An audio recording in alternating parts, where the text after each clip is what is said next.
He had been at that gate for 30 years when they finally noticed he was gone. Not 31 years, not approximately 30. 30 years and 4 months. To the Tuesday in November when the Mensah family's black Toyota Land Cruiser pulled through the compound at 7:48 in the morning, and Quado was not there to open it. The gate swung on its hinges in the Harmattan wind the way it always swung in the Harmattan wind, and the only reason anyone had never noticed was that for 30 years and 4 months, a pair of hands had been holding it still. The youngest son, 26 years old, recently returned from London with a postgraduate degree and a coat that cost more than 3 months of the old man's salary, knocked on the gatehouse door and got no answer. He opened it. He stood in the doorway. He did not come back to the main house for 9 minutes, and when he did, his face was a specific kind of face. The face of a person who has understood something irreversible. Nobody in that compound knew the old man's real name. His name was Quadwo Achebe. He was 67 years old, and he had arrived at the gate on Cantonments Road in Accra on a morning in July 1994, wearing a khaki uniform that was 1 size too large, carrying a canvas bag with a broken zip that he had fastened shut with a piece of wire. He smelled of coal pot smoke and palm kernel oil, and faintly, of the mentholated petroleum jelly he rubbed on his knee every night, because the knee had been wrong since 1991. His left hand had 3 fingers missing from a mill accident in 1988, and he had been doing everything a person needs 2 good hands to do with 7 fingers for so long that by the time anyone in the Mensah household thought to look, they had already forgotten it was worth looking at.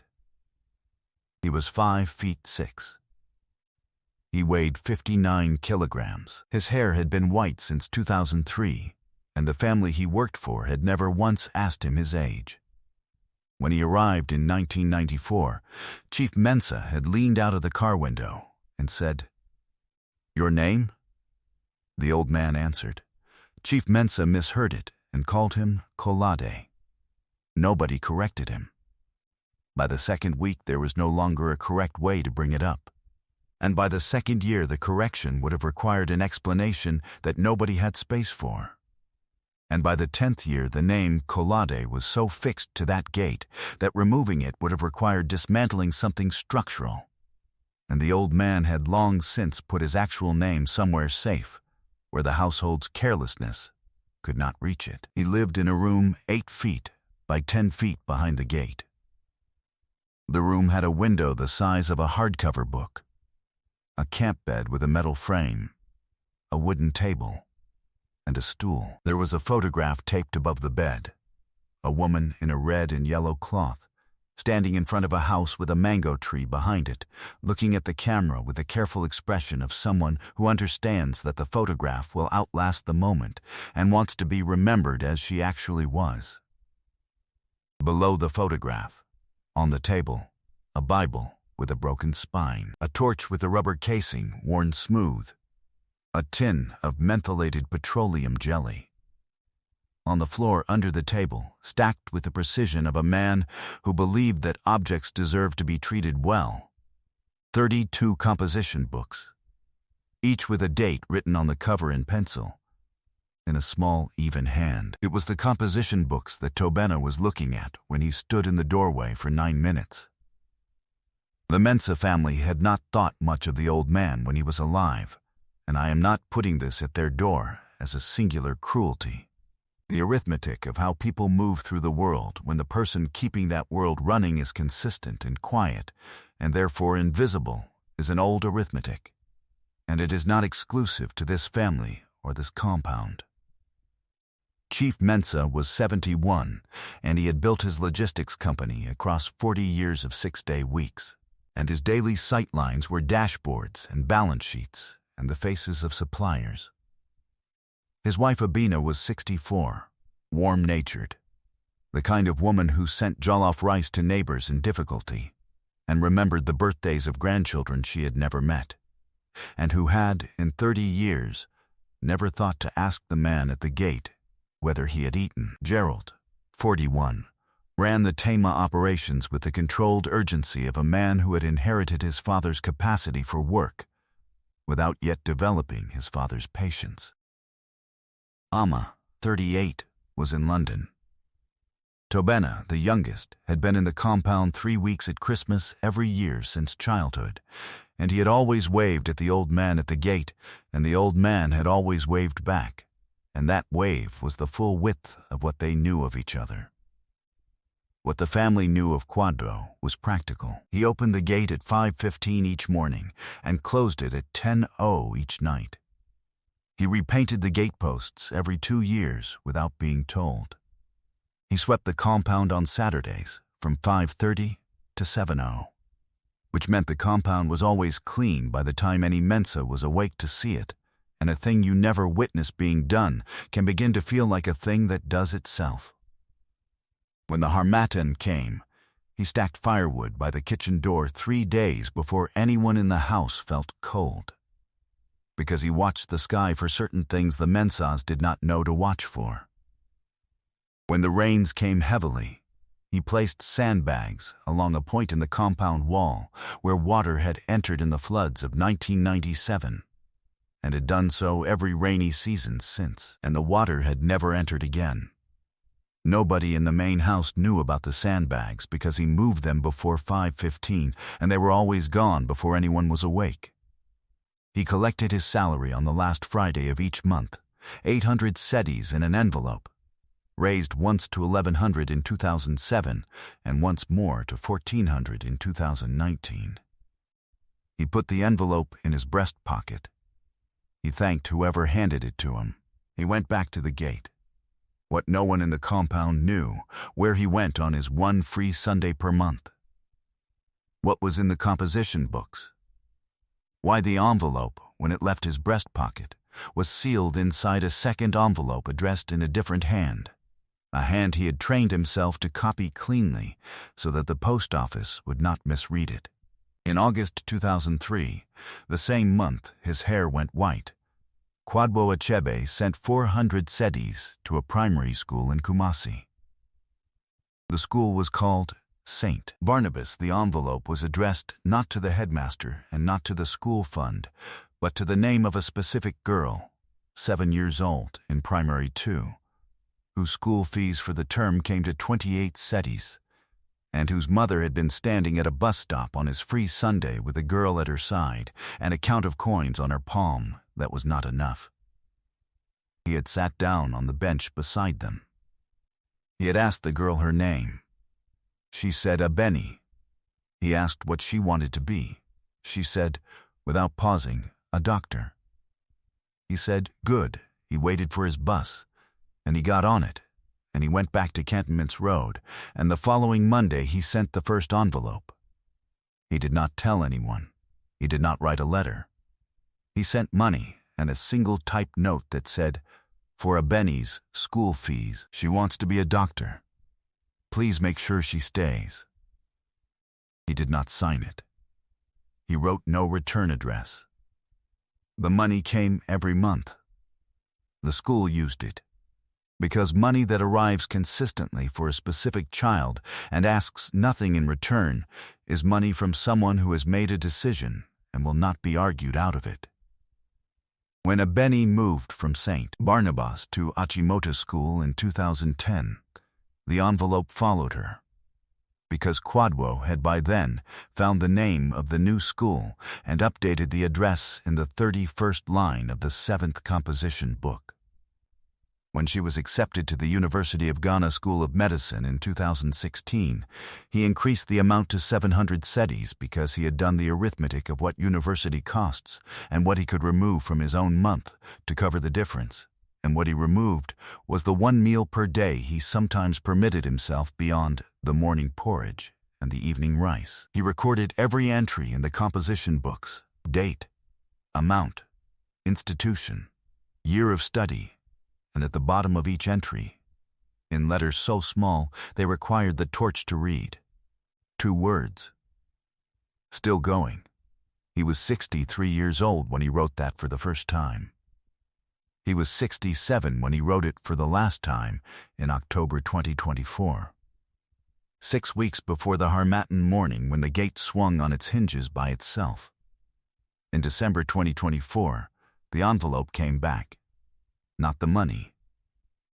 The envelope itself, unsealed now, with a sheet of paper inside written in a hand that pressed the pen hard the way people write when they have been composing a sentence for a long time in their heads before they allow their hand to move. The sheet said, "I have been trying to find you for 2 years.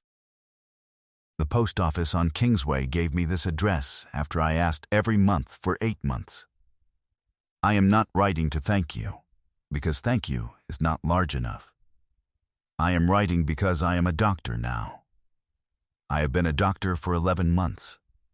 I work at Corlebu Teaching Hospital in Accra.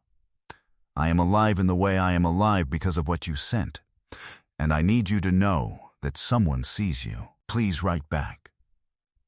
At the bottom of the sheet, a telephone number. He read it twice. He folded it along its original crease.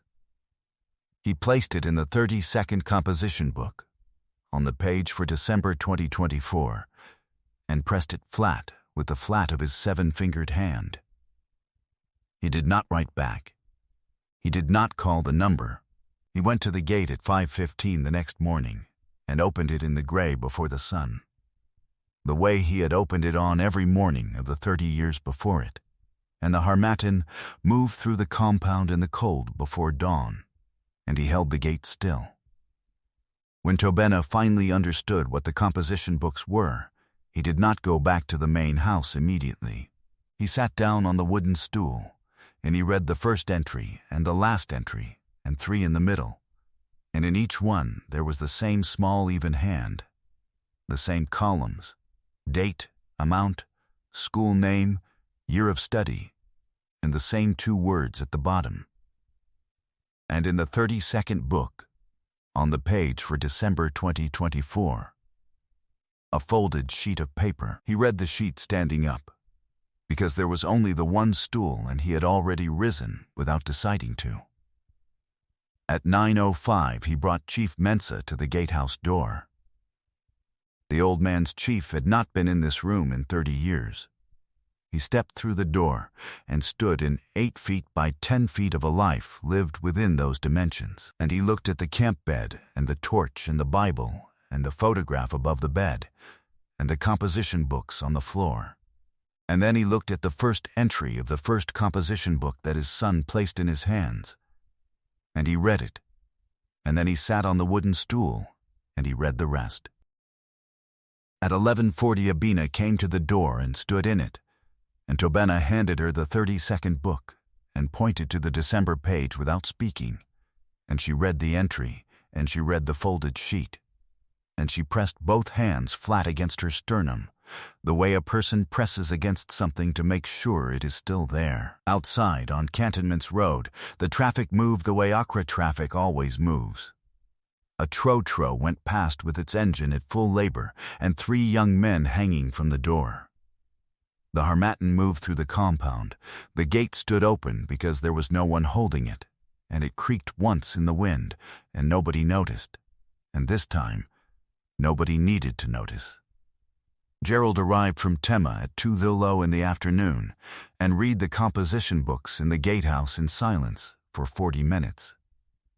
He came out and stood in the compound and looked at the repainted gateposts and the swept ground and the kitchen wall where the firewood was stacked.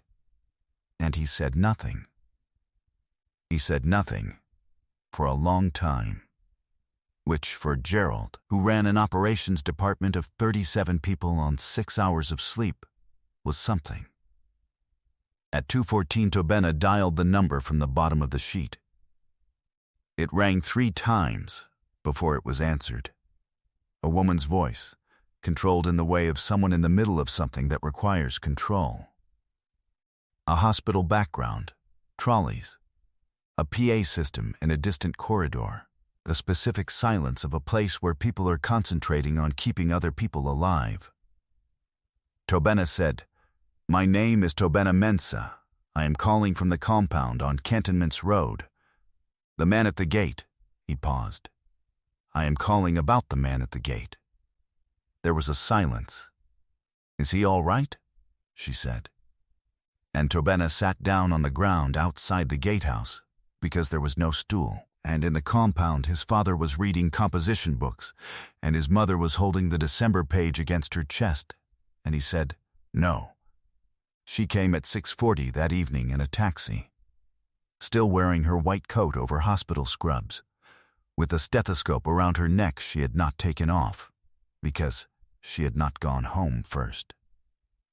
She was 28 years old. She stood at the open gate and looked at the compound and then at Tobena, and she said, in the voice she had spent 3 years in medical school learning to use for exactly this purpose, can I see where he lived? She sat in the gatehouse with the door open behind her.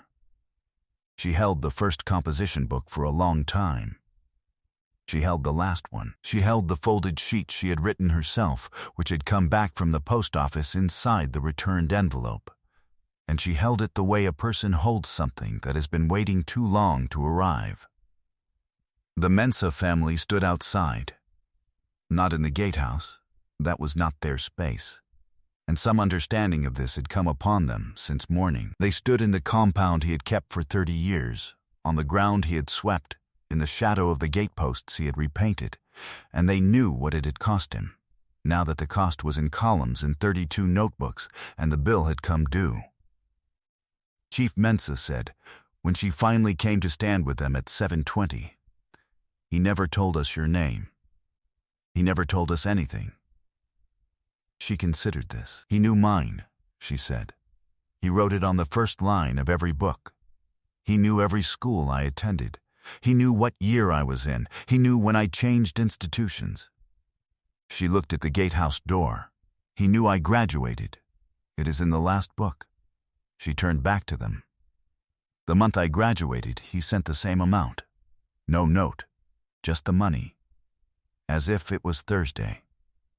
Chief Mensa looked at his son. His son looked at the ground. We did not know what we had here, Abena said. She was not speaking to anyone in particular. She was speaking to the compound, to the gateposts, to the stack of firewood by the kitchen, to all of it. 30 years. We did not know. The young doctor looked at each of them. He did, she said. And this, too, was not an accusation, but a fact, offered the way doctors offer facts, without softening that would disrespect the truth of them. Chief Mensa had a wooden sign made and mounted beside the gatehouse door. He chose the words himself, and it took him 3 drafts over 5 days to settle on them, and the sign that went up said, Kwadwo Akebe. 1957, 2024, he kept this house. And below that, smaller, he kept more than we knew. The photograph above the camp bed was not removed. The canvas bag with the wire zip was opened for the first time in 30 years, and inside it were 2 things. A receipt for the first envelope sent in August 2003, and a school photograph of a girl in uniform, 7 years old, looking at the camera without smiling, with the expression of a person who knows exactly what she wants. Doctor, Abeni came back on 3 Sundays. She sat with the composition books and read them in order. On the 4th visit she brought a folder, her examination results from St. Barnabas Primary, her results from Akimota, her university transcripts, her internship record, her hospital badge. She laid them all out on the wooden table in the room where he had added them up in columns for 22 years, and she looked at them for a long time. Then she placed the folder on the camp bed, beneath the photograph. She looked at the sign on the door. She said, to the room, to the window the size of a hardcover book, to the small torch with the smooth casing, to 32 composition books and 2 words written in letters that required a torch to read. I see you.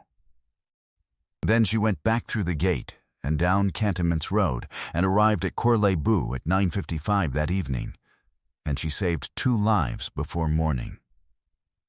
The world thought Kwadwo Akebe was a gateman. It thought he was a name misheard and never corrected. A salary in an envelope, an absence noticed only when the gate swung in the wind. What the Mensa family buried was a man who had understood something that almost nobody acts on, that the size of what you have has no final authority over the size of what you do with it. He had 7 fingers and 800 cedis a month and a room the size of a parking space. And with those things, he built a doctor, not with his knowledge or his connections or his credentials or his name, with consistency, with silence. With the decision, made once, in August 2003, at a bus stop in the dry season, that a child who knew what she wanted should be allowed to have it.